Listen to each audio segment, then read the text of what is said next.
अभय नारायण जी, ये तो एक प्रक्रिया है, उम्मीदें काफ़ी है, छत्तीसगढ़ में संभावनाएं काफ़ी हैं, सब जानते हैं। और निवेश को एक बार में एक साथ नहीं हो जाता, इसके लिए कदम बाई कदम आगे बढ़ना होता है। वो कदम छत्तीसगढ़ ने बढ़ा दिया है, औद्योगिक नीति आ गई जिसमें द्वार हमने खोल दिए हैं। अब मुख्यमंत्री विदेश जा रहे हैं, पर आपत्ति कांग्रेस को है। क्या वजह है, क्या प्रमुख कारण है जिसके कारण आप लोग आपत्ति कर रहे हैं? मोहन तिवारी जी, सबसे पहले मैं जो माननीय मुख्यमंत्री जी की शायद पहली विदेश यात्रा है जी। और निवेश के नाम पर विदेश यात्रा है, तो मैं बधाई देता हूं, शुभकामना देता हूं कि जिस उद्देश्य को लेकर छत्तीसगढ़ सरकार के मुखिया जा रहे हैं उसे पूरा करके आए। ओसामा के यूमी सीमा द्वीप पर जो साउथ कोरिया जापान में है, एक एक्सपो लग रहा है जिसमें 160 देश भाग लेंगे और 9 अंतर्राष्ट्रीय संगठन भी उसमें शामिल हो रहे हैं। इलेक्ट्रॉनिक्स, ऑटोमोबाइल्स और फूड प्रोसेसिंग के लिए जापान और साउथ कोरिया जाना जाता है। जी। तो अगर हमारे यहाँ संभावना तो है, इलेक्ट्रॉनिक्स आइटम की इंडस्ट्री की भी संभावना है और फूड प्रोसेसिंग इंडस्ट्री की भी संभावना है, लेकिन जाने के पहले सरकार ने इस दिशा में कोई ठोस काम नहीं किया है।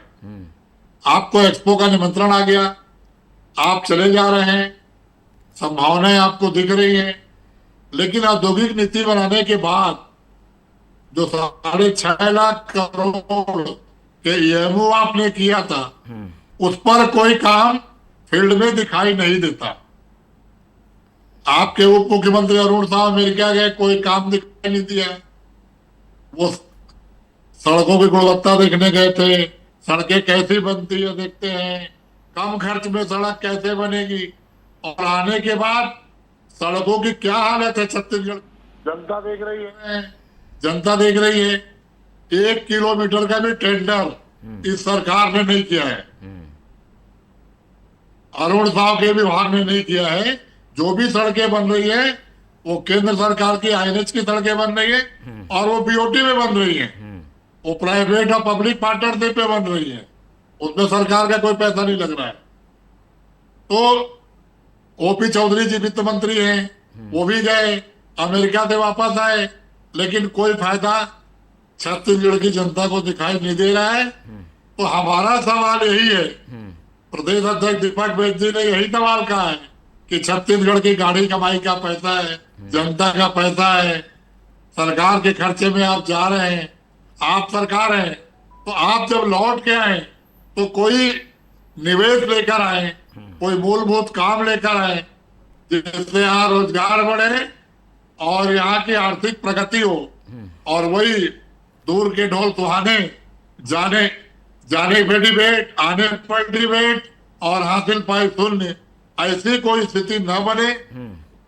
क्योंकि अभी तक छत्तीसगढ़ की औद्योगिक नीति के कारण हमारे देश के औद्योगिक घराने ही छत्तीसगढ़ नहीं पहुंचे हैं।